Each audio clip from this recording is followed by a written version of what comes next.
सीतापुर गांव के पास एक घना जंगल पड़ता था। गांव की औरतें अक्सर जंगल में जाकर लकड़ियां काटकर लाया करती थी। उसी गांव में मंगू नाम का एक किसान रहता था। मंगू की दो बीवियां थी जो आपस में बहुत ज्यादा लड़ा करती थी। मंगू की पहली पत्नी का नाम शारदा था और दूसरी पत्नी का नाम सुधा था। एक दिन की बात है, जब मंगू की पहली पत्नी शारदा लकड़ियां लेने जंगल गई तो शारदा ने देखा कि एक छोटा सा चूहा पिंजरे में कैद था। चूहा बहुत उदास था। जब शारदा उसके नजदीक आई तो चूहे ने उसे आवाज लगाई और मदद मांगी। शारदा एकदम से डर गई और चूहे से पीछे हो गई। फिर चूहे ने उसे कहा, अगर तुम मुझे इससे आजाद कर दोगी तो मैं तुम्हें 3 वरदान दूंगा। शारदा ने पहली बार चूहे को बोलते हुए सुना था और वह उस चूहे से डर भी रही थी। चूहे ने फिर उसे कहा, मुझसे डरो नहीं, मैं तुम्हें कुछ नहीं करूंगा। मैं एक जादूगर हूँ, मेरे पास बहुत सी जादुई शक्तियां हैं। लेकिन जब तक मैं इस पिंजरे में कैद हूँ, तब तक मेरी सारी जादुई शक्तियां भी कैद रहेंगी। शारदा बहुत चालाक भी थी। 3 वरदान का नाम सुनते ही उसके मन में लालच भी आ गया था। उसने चूहे को पिंजरे से आजाद कर दिया। जैसे ही चूहा आजाद हुआ, वह अपने असली रूप में आ गया और उसकी सारी जादुई शक्तियां भी वापस आ गई। जादूगर ने शारदा को धन्यवाद किया और कहा, क्या चाहिए तुम्हें, मांगो अपने 3 वरदान। जैसे ही शारदा ने अपने 3 वरदान मांगना शुरू किए, जादूगर को समझ आ गया कि यह एक लालची औरत है जिसे सिर्फ खुद के लिए ही सब कुछ चाहिए। जादूगर भी बहुत बुद्धिमान था। उसने शारदा को कहा, मैं तुम्हें ये 3 वरदान तो दूंगा, लेकिन मेरी एक शर्त है, जो भी तुम मांगोगी तुम्हारी पड़ोसन को उससे दुगुना मिलेगा।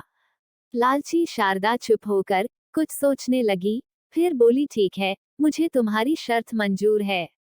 शारदा ने अपना पहला वरदान मांगा कि मैं संसार की सबसे अमीर स्त्री बनना चाहती हूँ। जादूगर ने उसे कहा, क्या तुम्हें पता है कि ये वरदान तुम्हारी पड़ोसन को भी संसार की सबसे अमीर स्त्री बना देगा। शारदा बोली, कोई बात नहीं, क्योंकि वह मेरी सौतन है और मुझसे डरती भी है, जो भी उसको मिलेगा वो सब मेरा ही होगा। ये सुनते ही जादूगर ने तथास्तु कहा। शारदा ने अपने दूसरे वरदान में कहा कि मेरा एक बड़ा सा सुंदर महल हो। जादूगर ने कहा, तुम्हें याद है ना, तुम्हारी सौतन को तुमसे दुगुना मिलेगा। शारदा ने हंसते हुए कहा, मुझे याद है, उसके 2 महल होंगे, तो कोई बात नहीं, वो सब कुछ मेरा ही होगा।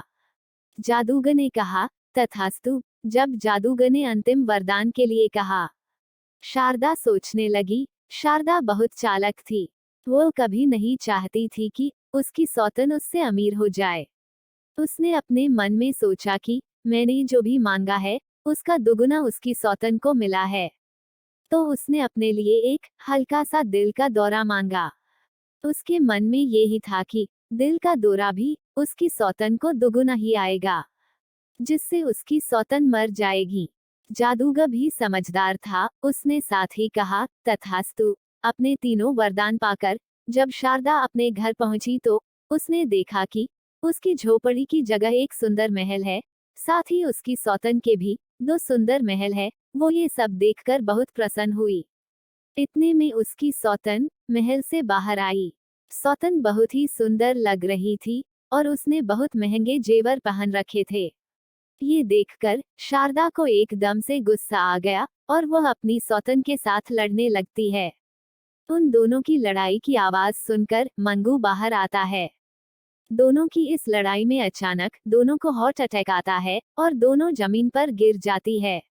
मंगू जल्दी से दोनों को एक एक करके महल के अंदर ले जाता है और वैद्य को बुलाता है। वैद्य दोनों की जांच करता है और कहता है, तुम्हारी दोनों बीवियों को दिल का दौरा पड़ा है, लेकिन सुधा जल्दी ही ठीक हो जाएगी और शारदा कभी भी चल नहीं सकती। उसके शरीर का एक तरफ का भाग लगवा मार गया है। जब दोनों को होश आता है तो शारदा देखती है उसकी सौतन सुधा बिल्कुल ठीक है। जैसे ही शारदा अपने पलक से उठने लगती है तो वो उठ नहीं पाती है। मंगू शारदा को बताता है कि अब वो कभी भी चल नहीं सकती। ये सुनते ही शारदा जोर जोर से रोने लगती है। उसको अपने तीसरे वरदान का बहुत पछतावा होता है। शारदा ने सोचा था कि उसकी सौतन को दुगुना हार्ट अटैक आएगा, लेकिन शारदा ये भूल गई थी कि उसने तीसरे वरदान में हल्का सा हार्ट अटैक मांगा था। शारदा को तो हल्का सा हार्ट अटैक और उसकी सौतन को दुगना हल्का हार्ट अटैक आया, जिसके परिणाम स्वरूप शारदा का आधा शरीर लकवा मार गया और सुधा जल्दी ही ठीक हो गई। जब भी हम दूसरों का बुरा चाहते हैं, उसका दुगुना हमारे साथ बुरा होता है।